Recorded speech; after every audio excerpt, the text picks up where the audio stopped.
trozo de cada para que todos pudiéramos participar en la idea y pues de ahí salió toda la historia.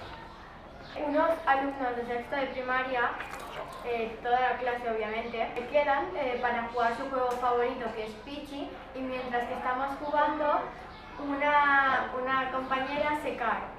Y bueno, y descubrimos que la piedra misteriosa tiene un número grabado que es 1938 y de ahí pues vamos a investigar y nos damos cuenta que era del antiguo colegio de Pamela. Aquí en nuestro pueblo hay un señor que es el más, con más edad del pueblo, y gracias a él pudimos grabar la película mejor porque nos dio información para poder hacerlo. Nosotros hacer la entrevista fue muy divertido e interesante, aprender cosas que no sabíamos, escucharlo, era como, no se daba gusto. Sin la tecnología, hoy en día no podríamos hacer casi nada. Me parece bien la tecnología porque también lo que sin ella no podríamos hacer nada, todo estaría oscuro y también nos aburriríamos. Me ha parecido muy divertido porque ha sido una cosa nueva que no era tanto estudiar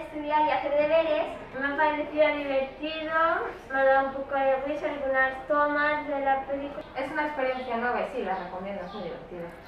Nuestro corto consiste en el robot Bob que se fue al planeta Goku para investigar porque en la Tierra nos estábamos quedando sin oxígeno por culpa del cambio climático. Que Bob se va al planeta Goku y todo eso y vuelve y le hace una entrevista y muchas cosas así. Primero hicimos el guión, después del guión Tenías que entrar a una aplicación que se llamaba Blocky y después tenías que arrastrar lo que quisieras que hiciera y le dabas al botón de play y ya lo hacía.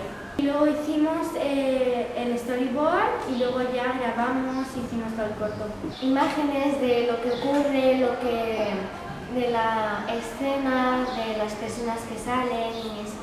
Me ha parecido súper chula porque lo disfruté mucho con mis compañeras actrices, con toda la clase y la sensación me gustó mucho. Comparto con mis amigos y pues he hecho cosas que no he hecho, entonces me ha gustado mucho hacerlo. Hemos aprendido nuevas cosas que no sabíamos. Y a mí también me ha gustado mucho porque aparte he compartido cosas con mis amigos.